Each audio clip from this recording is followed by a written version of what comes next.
So, how are you? I hope everyone is really well. Oh my goodness, it's hot, isn't it? I hope you are all drinking lots of water. So, it's so lovely to be with you this afternoon. Thank you ever so much for signing up. So we're going to spend a little bit of time together this afternoon.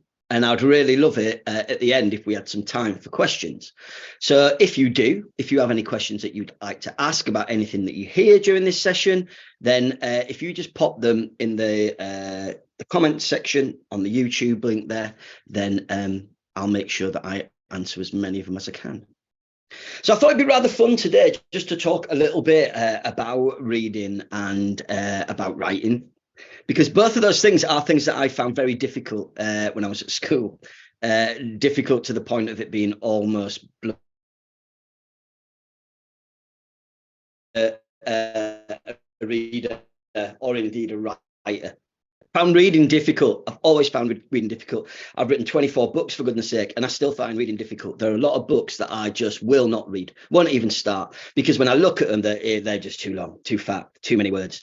And, you know, when I was at school, although my teachers were beautiful human beings, talking a long time ago, and teachers these days are amazing, you know, they're stylish and empathetic and kind and caring. When I was at school, it was like being taught by a load of T-Rexes. It was a nightmare. And they always used to talk about proper reading, Phil. And to be a proper reader, apparently, I had to be reading these novels, had to be a novel, had to be at least 300 pages long. When you opened it up inside, there must be no pictures, only words. And preferably, they said, they had to be written before the year 1900, because that's when all the good stuff was written. And I literally thought, as a result, well, that's me stuffed, because I can't do that. I just didn't have the attention span or the concentration or the confidence. It felt like I needed to be a confident reader to get through novels. But the beautiful thing that I've learned, my friends, and I promise you this is the truth, is that there is no such thing as proper reading. Proper reading does not exist. There is only reading. And reading does not have to look like this. And teachers know this these days because they're beautiful human beings. For me, the greatest time in my week growing up was when this beautiful thing was delivered every Monday morning, because it was a comic about football and it was words and pictures together on the page, and it broke the story up and it gave me the confidence, and it was about a subject that I was really passionate about. And it gave me a bit more confidence to go on and try slightly different things in the sort of superhero genre. Again, still words and pictures, but they felt a bit darker and a bit more challenging. So don't fall into that trap of feeling like you have to read novels. If all you do for the rest of your life is read comic books or graphic novels or magazines. I buy Empire every month because I love going to the cinema, and it's articles about the new films that are coming out, words and pictures together on the page. My friends, this is still proper reading. And it doesn't make you any less of a human being, and it doesn't make you any less of a reader to be reading stuff like this. You don't even have to read with your eyes. I know that sounds ridiculous, but you can read with your ears. You know, 2 of my children are dyslexic. And for a lot of dyslexic readers, it's a nightmare, because when they open a book, it's like the words are dancing about on the page. They won't stay still. But pretty much any story that you want to read now, you can listen to it as an audiobook. And I'm here to tell you today that it takes just as much concentration and skill to read with these as it does with these. Audiobooks, still reading. It doesn't matter what you read. It doesn't matter how long it is, how difficult the words are inside, or when that book was written. The only thing that matters is that while you are lost in that story, that you're living a life that isn't your own, that you're walking in someone else's shoes, that you are finding pleasure in what you're reading. The only reason to read is for pleasure. So find the types of story. It might be poems, you know, poems can be 4 lines long, 6 lines long, but they still tell you something about people's lives. And that's great. That's still reading. So find the sorts of stories that you love and surround yourself with them. For me, writing didn't come naturally either. I didn't start writing until, you know, I was in my late 20s. I want to show you something. Sorry, quickly. It's just over here. Just got to grab it. I hope it's over here anyway. So when I was a teenager, the only writing I did was for the wrong reasons, because I thought that if I wrote songs, because I was in a band at school, if I wrote songs for girls, I thought it would impress them. I thought they would like fall at my feet and queue up round the block to go out with us. And strangely enough, that didn't come true. And the reason that didn't come true is because the songs I wrote were absolutely dreadful. Shocking, awful. And I know that because they're in here, because I found this a few years ago. And I'm not going to hold this up to the screen too closely because I don't want you to read what I've written. But these were my poems that I wrote in the hope of impressing young women. And let me tell you, it does not work. So, gentlemen, don't try it. And young women who are watching this, if boys start telling you that they've written you a song, you must promise me you will do one simple thing. And that is run, sprint for the hills. Teenage boys, horrible. Stay away from them at all costs. So at the age of 26, didn't think I was a reader. I was, because I was reading comics and graphics, but I didn't think I was a writer either. You know, I'd not written even a shopping list in my life. And at the age of 26, you know, I was an adult. I had to get a job, and the only job I could get was in a bookshop. And they made me work in the children's department. And they said, the only way you're going to enjoy this, Phil, is by recommending books to young people. When they come in, shove a book in their hand and say, I've read this, it's brilliant, give it a try. And they gave me a book, and I promise you that this book that I'm going to show you completely changed my life. And that book is this, Holes by Louis Sacco. Many schools study it, because for me, it is as close to perfection as it gets. Look how long it is. It's only 200 pages long, super short, and that pleases me. And there's not that many words on the page either. It's brilliant. But what I love most about Holes is that in 200 pages, it still manages to cover more than 200 years of history. And it's a drama, and it's a comedy, and it's a Western, it's crime books, murder books, mystery books, love story. It's got those lizards in it, right? And if their venom ends up in your bloodstream, you die an ugly death. It's amazing. It blew me head off. And it took me until the age of 26 to find a story out there that did that for me, that made me excited about reading. And I promise you, that story is out there waiting for you. All it takes is one book to light that fire that makes you a reader. You've just got to find that story. Once that door is open, there are books everywhere. And that's how it was for me. A couple of years on from that point, I was reading all sorts of kid books, everything I could get my hands on. And it made me want to try and write one myself, which left me with a really big question, which was, where on earth was I going to get my ideas from? And what I've learned over the years is that one of the other wonderful things about writing is that there is literally nothing that you can't write about, because we are surrounded by stories every single second of our lives. And the only thing that will ever stop you from spotting these stories are these things, phones. Because if you are like me, you will do like me. You will walk down the street. If teachers, you do it too. I've seen you. You walk down the street every day with your head in your phone, texting, tweeting, Instagramming. Some of you are TikToking. I'm not. It's too complicated. I don't get it. But seriously, if you stick your phone in your pocket for half an hour every day, as you walk down the street, you will spot these stories waiting for you to write down. The next time your neighbor leaves for work in the morning, watch them. Do they leave for work one morning? Oh, by the way, don't do it with binoculars and a notebook from your bedroom window. Police don't like that. But do they leave for work one morning, dragging behind them a suitcase that looks like it weighs a ton, only to come back 20 minutes later and that suitcase is now empty, as light as a feather? Ask yourself, what could be in that suitcase to make it so heavy? Could it be a bomb? Could it be gold? Could it be money? Could it be diamonds? Could it be a kidnapped child? The beautiful thing about writing is the only question you ever have to ask yourself as a writer is 2 words long. And it's what if? In this case, what if there was something in the case? What if it was a kidnapped child? What if it was drugs? You know, you could go in any direction that you please. And writing really is basically playtime. The other thing that I love about writing is that it reminds me of being at primary school. When you're at primary school, in those early years, it's amazing, isn't it? Because you have twice a day, maybe 15, 20 minutes at playtime where you can run outside and pretend to be anyone you want to be. Do you remember doing that? Do you remember, like, you know, I'd pretend to be a pirate or an astronaut or a superhero or whatever it was. And then you get to secondary school and it changes because they don't call it playtime anymore. They call it break. And then you become an adult, and being an adult basically stinks because you have to get jobs. Have you heard of these things? They're awful. And you have to get jobs often because you have these things called kids who are really expensive and time consuming. And as a result, playtime disappears, except for when you're writing. When I am sat here like I am now at my laptop and my laptop is open, it's like playtime. It's like the bell's just rung.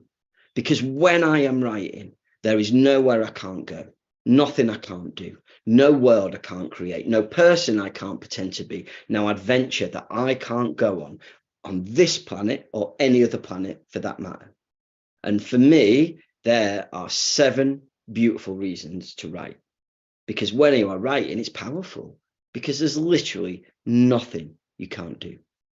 So I thought I'd talk to you a little bit today just about where ideas come from, and especially in relation to these 3 World War II novels that I've written. So over the last 3 years, I've been lucky enough to have 3 books out with the lovely Anderson Press. We've had When the Sky Falls, which was followed by While the Storm Rages. And that sort of loose collection of 3 books has now been completed with Until the Road Ends, which is just out. So I thought I would tell you a little bit about how these everyday things that you spot and you hear and you see, how they can become, even if they're really tiny things that happen in life, they can become the start of an amazing adventure. Now, don't forget as well, if you've got any questions, pop them in the chat box down on the YouTube thing there, and we can answer them at the end. Please do put them in there. Okay, When the Sky Falls. The only reason I could write this book was because of something that happened on holiday to me a few years ago. I was over in France with my family, and my father-in-law, Pete, out of nowhere, one afternoon while we were having a cup of tea, he started telling me a story about his dad during World War II. His dad was part of Manchester's Home Guard because he wasn't allowed to fight. He wasn't allowed to be a soldier because of chronic asthma. And what that meant was that every time the air raid siren rang over Manchester, his dad had one job: to grab a rifle and leg it to Bellevue Zoo in Manchester. Once he got there, he had to sit outside the lion's cage all night long with his rifle trained through the bars of the lion's cage. Because if the Nazis dropped a bomb that landed on the zoo and it blew out the wall to the cage, that lion would be free. And that lion would be angry, confused, frustrated, scared, hungry. That lion, if it chose to, could kill 10, 20, 50, maybe 100 people easily in one night. So his dad's job, if it got free, was to shoot the lion.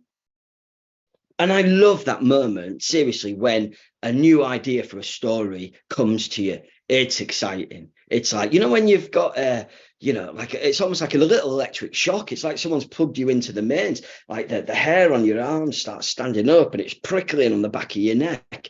And I just knew as soon as he told me that story that I could write it down. The only question I had to ask was, what if? What if in my story that gun, for example, that rifle, didn't end up in the arms of a responsible adult, but in the arms of an angry 12-year-old boy called Joseph? And what if, I thought, what if the animal inside the cage wasn't a lion anymore? What if it was the sort of animal this boy could have built a friendship with? What if it was an aggressive, grumpy, silverback gorilla called Adonis? Because when the book starts, it's the winter of 1941. By that point, 1.5 million children have been evacuated from the dangers of the city to the safety of the countryside. But what if, I thought, there's that question again, what if there was one boy whose behaviour was so awful and difficult that his gran in Yorkshire can't cope with him anymore? So she evacuates him into the city where bombs are falling every night, because it's there that he goes to live with the one person that will take him in, someone he's never met before, a middle-aged woman called Mrs. F. Now, Mrs. F is responsible for the city's zoo, but there are very few animals left for reasons for which I will describe shortly. One of the only animals that remains is our friend here, Adonis. And when Adonis and Joseph first meet, they do not get along. In fact, they hate each other. You know, they clash time and time and time again. But my job as a writer was to say, what if Joseph and Adonis, over the course of the novel, become the firmest of friends, the greatest of friends? Because by the end of the book, I knew that I wanted Joseph to be sat outside Adonis's cage in the middle of the night, freezing cold. And for some reason, that boy will have a loaded rifle in his hand, and he will be pointing it at Adonis's cage, because a bomb is going to drop and it is going to blow out the wall of the cage, and that ape is going to get free.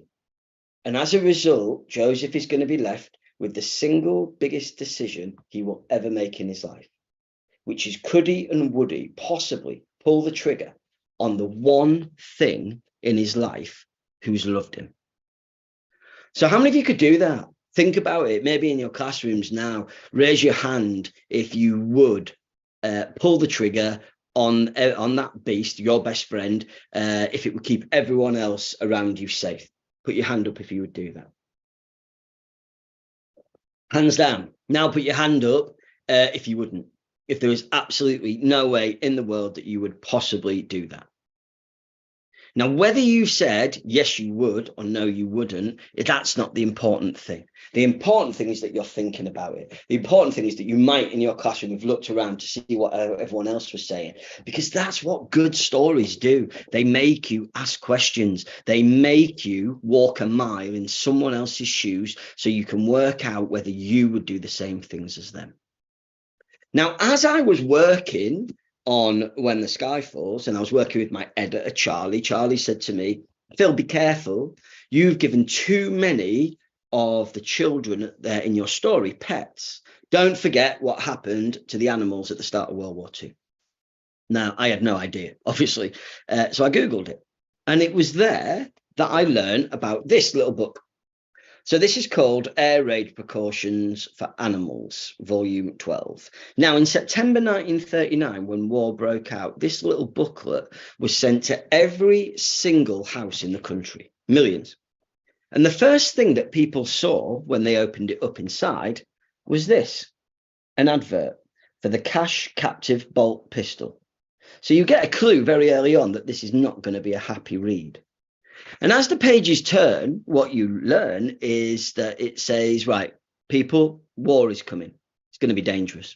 There's going to be bombs, destruction, flames, gas, rubble. There won't be enough food to feed the humans, let alone the animals. So unless you can evacuate your animal in the same way that you would your human, you should have your animals put to sleep. And it even put pictures inside that showed you how to kill your animal in the most painless way, so they don't feel, any distress. It's awful, isn't it? It's shocking. But as a result, people panicked. And what happened as a result was that in the September of 1939, we put to sleep as a nation 750,000 animals. 750,000 animals were killed in just 30 days. Now, if you read the history books, you will see that over the course of the 5 years of war, around 375,000 British soldiers died. So we killed twice as many animals in just 30 days, 1 month. And that terrified me. And it made me ask that question. Sorry, I'm repeating myself, but here was that question again. What if? What if, when this little booklet was delivered to every house, what if there was one boy who said no? What if there was one boy who said, I'm not going to do what the government tell me? And that was all I needed to start writing While the Storm Rages. Because the book starts in the summer of 1939 as Noah here, his dad, is marching off to war. And his dad says to him, Noah, 3 things. Firstly, behave yourself, because Noah's always getting in trouble. Secondly, don't give your mother any grief. And thirdly, whatever you do, keep our dog, Win, safe. If you can keep the dog alive during war, it'll be like I'm bulletproof, invincible as a soldier. And Noah says, I'll do it, Dad. Whatever it takes to keep you safe, I'll do it. Dad marches off to war. 3 weeks later, war is declared. This little booklet is delivered to Noah's house, and his mum turns round and said, well, we're going to have the dog put down, son. And for Noah, that's like a moment where his world seems to collapse, because he genuinely feels that if he can't keep the dog alive, that his dad won't come back from war safely. So behind his mum's back, he comes up with a plan. Him and his best mate Clem and the local bully Big Cole, they try and save as many animals as they can because Noah's dad's got an old rusty boat. So they round up dogs, cats, rabbits, guinea pigs, birds. Someone turns up, Big Cole, the bully, turns up with his pet, and he's got a 20-foot python in a sack called Delilah. Someone else hears what they're doing, and they tie up this donkey in a sun hat with his ears bopping through to the front of the boat. But Noah says, it doesn't matter, I'll take him. All these animals are loaded on board the boat, and they go on the craziest of adventures all the way down the River Thames as war rages around them. And I couldn't have written that book, 350 pages of story, if I'd not heard about this little booklet that nobody else had heard of at the start of World War II. The starting point for an amazing story can come from something really small. Then the question you ask is, what if? Now, at the end of writing While the Storm Rages, I thought I want to write one more story that's set within World War II. And for me, there was only one animal that I wanted to write about. And to illustrate this point to you, I'm just going to share my screen because I would like you to meet my inspiration for this. One sec. Here we go. Let's just scroll down through here. Let me introduce you to Nancy. So about 6 years ago, I met Louise. I met my wife. And Louise, apart from being brilliant herself, also brought the wonderful Nancy with her. Now, Nancy is like literally the greatest dog ever. I know I would say that because she's our dog. But Nancy is a Bedlington Whippet. She's 12 years old this month. And, she's becoming an old lady, and she's gentle, and she is kind and loving, and she's obedient. She's all kinds of brilliant. And we thought to ourselves after being married, a little while, well, what we need in our life is another dog. To make our family complete, we need a second dog. And that, my friends, was the biggest mistake we could have made, because into our lives came Lenny. This is Lenny. Lenny is also a Bedlington Whippet. She is 2.5 years old, and she is everything that Nancy is not. She is loud, and she is daft, and she is, oh my goodness, so disobedient. We have trained this dog for years now to not go to the toilet inside, to go outside. And there are still times occasionally where I'll go into my daughter's room to find that Lenny has pooed in there. Not in the middle of the carpet. She tends to do it behind the door. So when you open the door, it all gets stuck under the carpet and smears everywhere like a great big turd rainbow. It is beautiful. But Lenny is a very disobedient dog, and especially when we get her outside, because what Lenny has is this incredible sense of smell. And we live out in the countryside, right, where there's lots of deer and lots of rabbits and lots of squirrels. And the second she gets outside, that's it. Her nose is like on fire. She can smell them everywhere, and she's off. And it made me think, I wonder if there was a dog in World War II that was like Lenny. Was there a dog in World War II with a ridiculous sense of smell? And it didn't take me long on Google to find this little fella. Now, this is Rip. Rip was a stray dog who was living on the streets in East London in a place called Poplar. And in the autumn of 1940, he was found in a bombed out building. He was found by this gentleman at the bottom here who was an air raid warden. Now, don't forget, the government were telling people to put their animals to sleep because of this booklet, but that gentleman wouldn't. He took him in and made him his own. And whenever he went out on air raid warden duties, so he'd have to go out, make sure people were hiding in their bunkers or that they had their lights turned off. The other job that he had to do a lot of was going around bombed out buildings and trying to search through the rubble for people that were trapped alive underneath. And these air raid wardens would search for hours, and sometimes they would have to give up because they genuinely thought nobody could possibly be left alive underneath. But Rip never gave up. As those men walked away, Rip would keep sniffing and digging. And what they discovered was Rip had the most unbelievable sense of smell. And over the course of the 2 years of the Blitz, that dog saved over 100 lives. He found 100 people still living and breathing beneath the debris of their homes. And as a result, Rip, you can see in that bottom photo there, Rip was awarded the Dickin Prize, which is the biggest sort of honour that any animal can be given. And he wore it proudly round his neck until he died, ironically, right at the end of World War II. And it made me think. It made me think, yes, this is it. Rip was the first sniffer dog, and he was. All the sniffer dogs you see with police now, they came about because of this little brave animal during World War II. So I thought, that's it.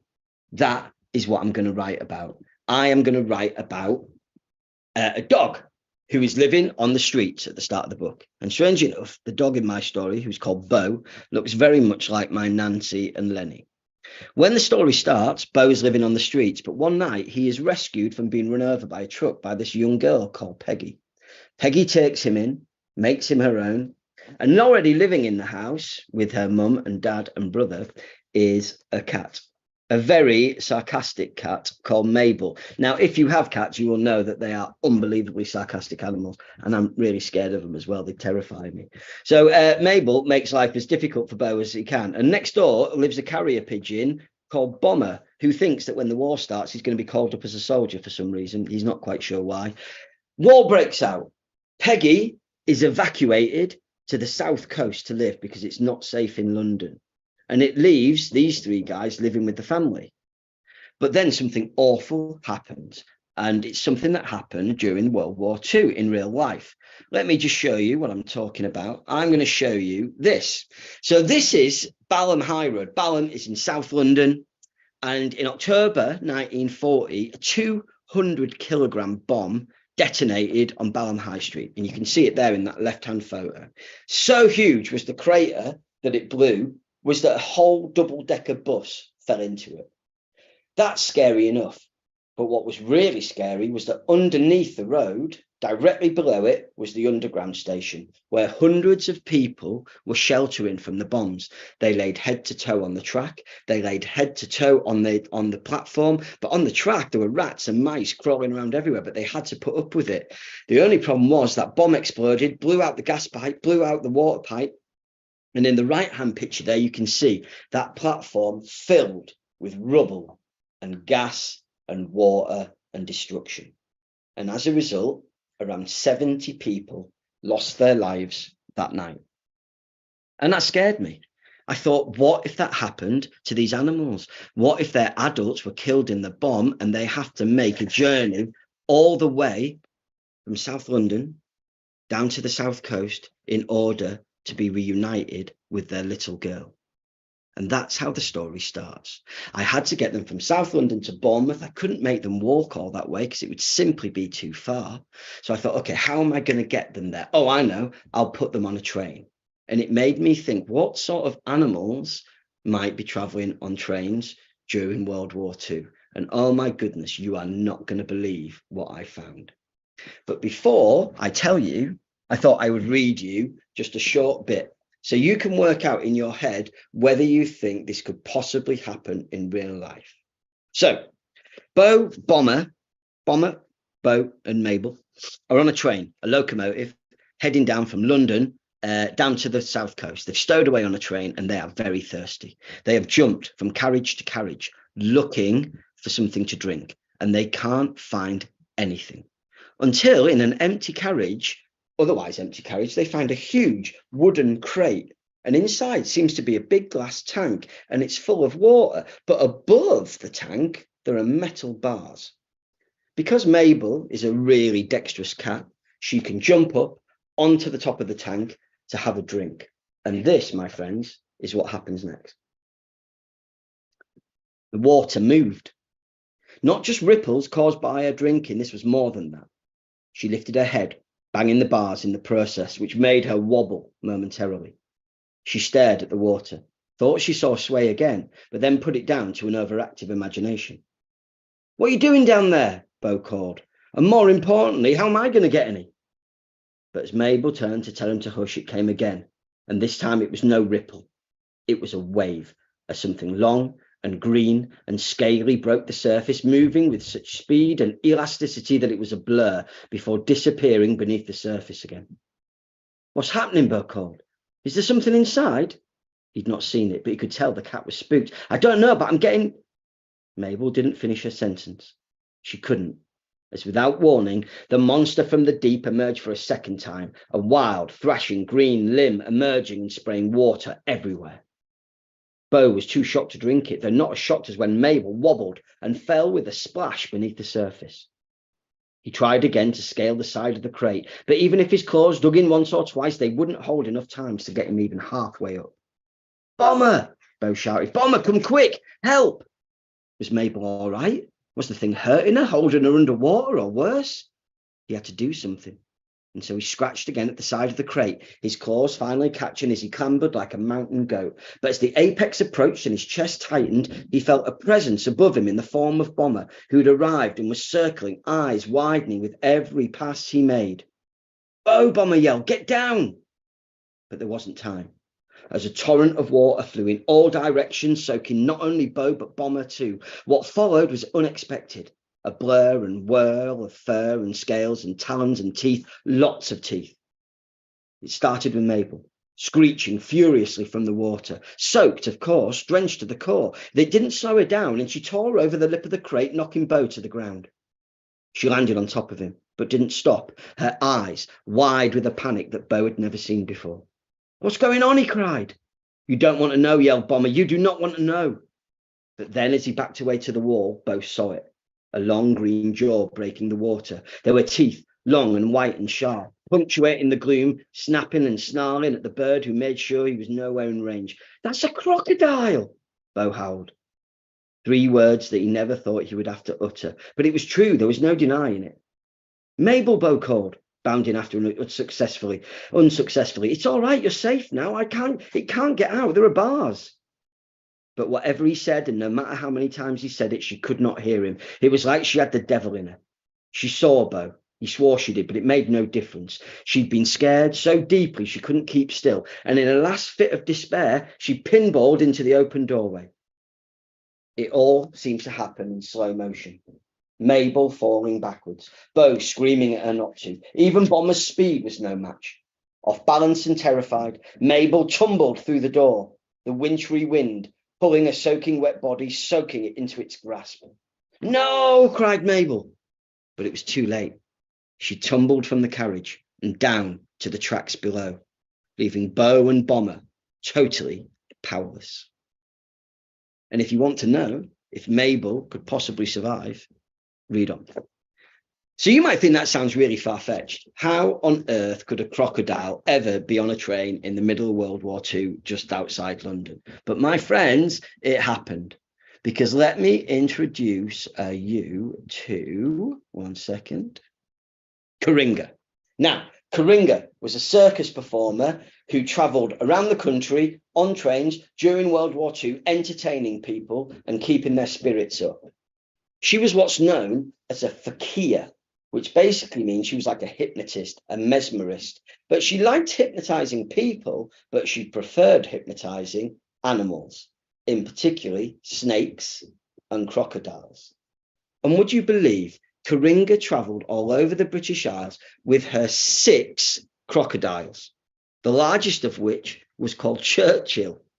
And whenever she arrived in a town to put on a show, she wouldn't unpack her clothes, first of all. The first thing she'd do was put Churchill, the biggest crocodile, on a dog's lead and walk him around the city centre, because she knew that anyone who saw her would instantly buy a ticket to her show. Isn't it crazy that it's possible that 6 crocodiles might be travelling around Britain in the middle of World War II? But it was. And this is what I love about writing. The ideas for stories are everywhere. And as silly as they might sound, they can become the part of a magnificent adventure. So remember that. The only thing you need to remember about reading and writing is read the things that bring you pleasure. Comics, graphic novels, magazines, the internet, audiobooks, poems. It doesn't matter what it is, just fill your head with them. And remember, when you're writing, it's just playtime. You're taking your imagination for a walk. The only question you ever have to ask as a writer is what if? So before we finish, I thought I'd just answer a few of the questions that have come in. If you have any more, pop them in the chat. I'll see if I can get to them. Audley Primary School have asked, have you ever considered giving up? And how long does it take to write a story? Great questions. Yeah, I've often thought about giving up. Before I wrote When the Sky Falls, which was my 20th book, I hadn't written for a couple of years because I was finding life very difficult. But the great thing about writing is it can be a really good way of dealing with difficult things that you're experiencing in life. Writing them down in the form of a story can really help you deal with them. And it's like anything with when you're writing. It took me a long time to be any good at it. It took me about 8 years to write anything that was good enough to publish. But it's like if you want to be a good footballer, you know, Messi wasn't born the greatest player that ever lived. He practiced and he practiced and he practiced and he practiced and he exercised and he tried and he practiced. And bit by bit, he got better. And it's exactly the same with writing. So don't give up.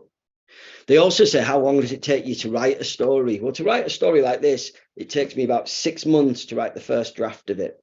And then I have to edit it. I have to rewrite it and rewrite it and rewrite it. So on average, it takes me about a year to write a novel that's this long. Holy Lodge students would like to know whether my parents supported my choice to become a writer. Yeah, kind of. I wanted to do drama at university, but my dad wouldn't let me because he said it wasn't a proper degree, which is quite funny.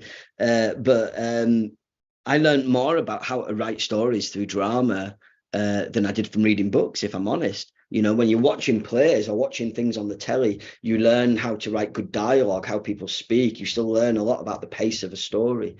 So you can learn about writing from things other than books. You can learn it from TV and theatre and radio plays as well. Gracie would like to know if I would ever write a book about my own life.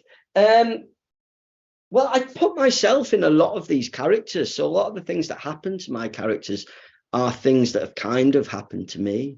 I also wrote a book called Saving Daisy for teenagers. And although that book's about a 15-year-old girl, it's really a lot about what happened to me when I was in my 20s as well. So yeah, you can always write about yourself. You might think at the age of 10, 11, 12, 13, 14 that you don't have anything interesting to say, but I promise you, you're full of stories already. Tegan says, would I ever write a book with only animal characters? Yeah, probably. I mean, the nice thing about this book, which makes it different to the other two World War II books, is that these animals can talk to each other. And that was quite a nice thing to do, actually, to make the animals the central characters. I really enjoyed doing that. Izzy from St. Bartholomew's asks, why did I become a writer? Because I can't sing and dance, really. Also, because of this book. It was because of Holes. That lit the fire. It made me want to try it. And what was it about Holes that you found the most inspiring? I think it's the way it jumps backwards and forwards in time. 1 minute you're in modern times, then you're 200 years in the past, and then you're back in the present again. It's really clever, yeah, and funny and exciting. Baines School, hello. How old were you? Baines School, how old were you when you started writing? Yeah, 28 years old, proper old. Hadjus or Cajus would like to know if I'm writing another book currently. Yes, I've just finished writing a book which actually makes use of one of my terrible songs that I wrote, because my publisher asked me if I could write a book about being a teenage boy and being rubbish with girls, and I said yes, I can write that book. So that's called Northern Soul, and it's got one of my rubbish songs in it. And I'm also writing a book about World War I and animals. I'm writing about circuses and elephants and soldiers, etc. So that's going to be out next year, I think. What's the main piece of advice I have for budding writers? It's only write the book you'd want to read yourself. Do you know what I mean? Imagine that you are the first reader of that story, because that's the story that's going to excite you. Yeah. And finally, why is World War II such an influence for your writing? Gosh, that's a really good question. I think it's because you can find all these little stories that no one's ever heard of. You know, everyone's heard about Dunkirk or the Hiroshima bomb or Pearl Harbor bombings. Do you know what I mean? But not many people know what happened to animals or what happened to zoos or what happened to circuses. You know, little things like that. So it's when I find those stories, I find it really exciting.